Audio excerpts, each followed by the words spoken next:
दोस्तों सरकारी नौकरी मिलते ही लोग उसका किस तरह दुरुपयोग करते हैं दोस्तों, ये वीडियो देख के आप समझ जाएंगे। हम बात कर रहे हैं उत्तर प्रदेश सीतापुर में। सीतापुर में दोस्तों होता यह है कि एक परिवार में शादी सेट होती है और जो लड़का पक्ष है दोस्तों वो लड़की वालों से 20 लाख रुपए की मांग करता है। 10 लाख रुपए लड़की वाले अरेंज कर लेते हैं और लगन के समय देते हैं और बाकी पैसे जो होते हैं वो अरेंज करने में लगे रहते हैं। शादी की डेट निकल जाती है और शादी एक रिसोर्ट में होनी रहती है। बाकायदा लड़की पक्ष वाले अच्छी खासी तैयारी कर लेते हैं, दुल्हन तैयार बैठी रहती है और बारात का इंतजार करते हैं, लेकिन बारात आती ही नहीं है। कुछ देर बाद दोस्तों जब मुहूर्त निकल जाता है और सब रिश्तेदार चले जाते हैं, गेस्ट चले जाते हैं, उसके बाद दूल्हा आता है और दूल्हा लेकर आता है दोस्तों किसको, पुलिस वालों को लेके आता है। और वहां पर दोस्तों बहुत ही तांडव मच जाता है। दूल्हा ये कहता है कि मेरी तो ऑलरेडी पहले शादी हो चुकी है। आइए दोस्तों आपको हम ये इंटरेस्टिंग वीडियो दिखाते हैं। दूल्हे का पिता बोला 10 लाख और दो वरना नहीं करूंगा शादी। तो ये डिमांड कर रहे थे 10 लाख रुपए, तो 15 लाख लगन ले चुके हैं 10 लाख, और फिर 10 लाख कह रहे थे कि और देना। तो हमने कहा कि हम थोड़े दे देंगे तिलक पे, तिलक भी चढ़ रहा था। तो फिर बाद में ये लोग आए नहीं। दुल्हन व उसका परिवार शादी के लिए रिजॉर्ट में करता रह गया इंतजार। आज हम इतने टाइम तक सब लोग वेट करते रहे कि अब बारात आ रही, अब बारात आ रही, अभी तक बारात नहीं पहुंची। सरकारी मास्टर दूल्हा बोला मेरी शादी तो पहले ही हो चुकी है। और कागज लेके जेब में नहीं घूमते हैं। चलो नवीन चौक पे तुमको दिखाता हूँ तलाक के पेपर, मीडिएशन के थ्रू हुआ था। यूपी के सीतापुर में दुल्हन और उसका परिवार बारात का इंतजार ही करता रह गया, मगर ना तो बारात आई और ना ही दूल्हा। मगर जब देर रात दूल्हा आया तो बाराती नहीं बल्कि उसके साथ पुलिस थी। आपने दहेज से जुड़े कई मामले देखे और सुने होंगे, मगर आज हम जो आपको बताएंगे वो सुनकर आप भी दंग रह जाएंगे। तारीख थी 2 मार्च 2025। शहर का सफायर लाइन एंड रिजॉर्ट भी शादी समारोह में 4 चांद लगाने के लिए तैयार था। खाना बन चुका था, दुल्हन सज चुकी थी और इंतजार था तो बस दूल्हे संग बारात के आने का। मगर आरोप है कि दहेज में 20 लाख की डिमांड थी। लड़की के भाई ने महज 10 लाख ही दूल्हे के परिवार को दिए थे। बाकी के 10 लाख न दे पाने की वजह से बारात ही नहीं आई।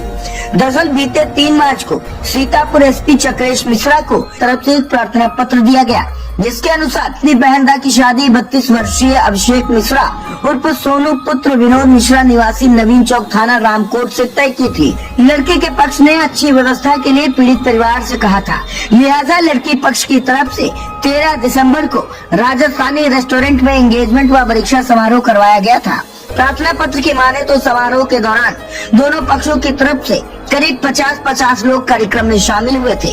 लड़की के भाई ने प्रार्थना पत्र में बताया कि दूल्हे पक्ष को सोने की अंगूठी, हर मेहमान को 1100 रुपए, न्योछावर और कपड़े दिए गए थे। सभी के लिए खाने पीने की भी उचित व्यवस्था की गई थी। कार्यक्रम संपन्न होने के बाद शादी व तिलक के लिए लड़के के पिता विनोद मिश्रा ने उससे दहेज स्वरूप 20 लाख रुपए की मांग की। सगे संबंधियों से उधार मांगकर 10 लाख की व्यवस्था उसके द्वारा की गई थी, जो वह परिजनों को 28 अक्टूबर को घर जाकर भी दे आया था। शादी के बाद जब वह बाकी के 10 लाख रुपए नहीं दे पाया तो दूल्हे के परिजनों ने बोला कि जब तक बाकी के 10 लाख रुपए नहीं मिल जाते तब तक शादी नहीं होगी। शादी का दिन भी आ गया। लड़की पक्ष के लोगों को उम्मीद थी कि पैसों के कारण शादी में कोई अवरोध उत्पन्न नहीं होने वाला है, मगर 2 मार्च को लायन एंड रिजॉर्ट में दूल्हे की बारात ही नहीं पहुंची। शादी समारोह में करीब 800 मेहमानों की व्यवस्था परिवार द्वारा की गई थी। समारोह में शामिल होने के लिए सारे मेहमान भी गेस्ट हाउस पहुंच चुके थे। हर कोई बारात का इंतजार कर रहा था, लेकिन जब रात 11 बजे बारात न पहुंची तो लड़की के भाई ने होने वाले ससुर को फोन किया, मगर घर के सभी फोन स्विच ऑफ आए। शंका बढ़ने पर जब लड़की पक्ष के परिजन दूल्हे के घर पहुंचे तो वहां कोई भी जिम्मेदार नहीं मिला। प्रार्थना पत्र के अनुसार रात 12 बजे लड़के के पिता विनोद और दूल्हा अभिषेक पुलिस के साथ समारोह स्थल पर पहुंचते हैं तो दूल्हे ने बोला कि मेरी शादी तो पहले ही हो चुकी है, मेरी जबरदस्ती शादी कराई जा रही है। ऐसे में लड़की के परिजनों की बार बार विनती के बाद भी वर पक्ष गंदी गंदी गालियां देने लगा और आरोप है कि जान से मारने की धमकी भी देने लगा। प्रार्थना पत्र के अनुसार शादी तक की कुल व्यवस्थाओं के लिए 30 लाख रुपए खर्च किए गए थे, लेकिन इन सब के बावजूद बात नहीं बनी। और दूल्हा पक्ष शादी के लिए नहीं माना। इसके अगली सुबह अभिषेक का फिर से लड़की पक्ष को फोन जाता है और धमकी देते हुए अभिषेक कहता है कि जो करना है कर लो, हम सब देख लेंगे, ज्यादा बोलोगे तो जान से मरवा देंगे। मामले को लेकर जब इंडिया की टीम ने दुल्हन से बात की तो उसने बताया कि लड़का पहले से ही शादी के लिए मना करता रहा था और आखिरकार उसने ऐसा ही किया। उसने मना कर दिया कि हम नहीं शादी करेंगे। किसके आगे से आपकी शादी होने की? अभिषेक मिश्रा से, कहाँ की निवासी? नवीन चौक। क्या बताया गया किस लिए वो शादी की? वो पहले से ही मना कर रहा था और आज एंड टाइम पे उसने मना कर दिया कि मैं शादी नहीं करूंगा। किस लिए मना किया? क्या कुछ प्रकरण आपके सामने आया? वो दहेज मांग रहे थे।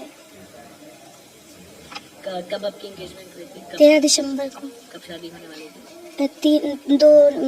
2 मार्च को। क्या जब लड़के से आपकी बात हुई तो किस लिए मना कर रहे थे? क्या मतलब जब पुलिस के द्वारा जब लाया गया दोबारा से फिर क्या हुआ? तो वो तो तैयार हो गया था, हमने मना कर दिया हम नहीं करेंगे शादी। आप जरा दुल्हन के भाई की बात भी सुनिए कि उसने पुलिस पर गंभीर आरोप लगाते हुए क्या कुछ कहा।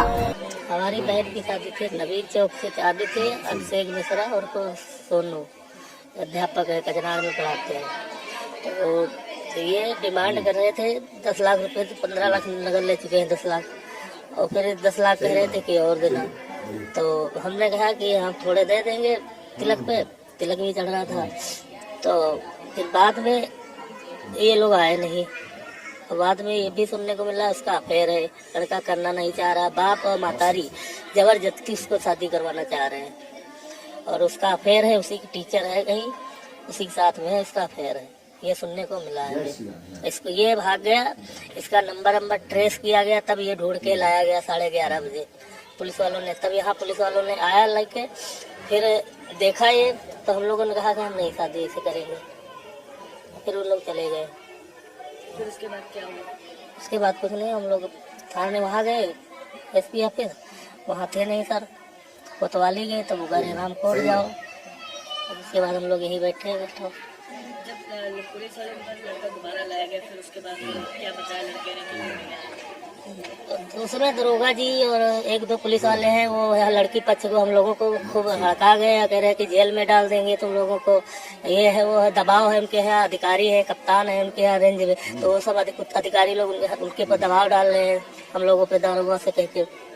आइए अब आपको पीड़ित पक्ष के अन्य परिजनों की भी बात सुनाते हैं। 13 दिसंबर को एंगेजमेंट हुआ था राजस्थानी होटल में और आज 2 मार्च को शादी होनी थी।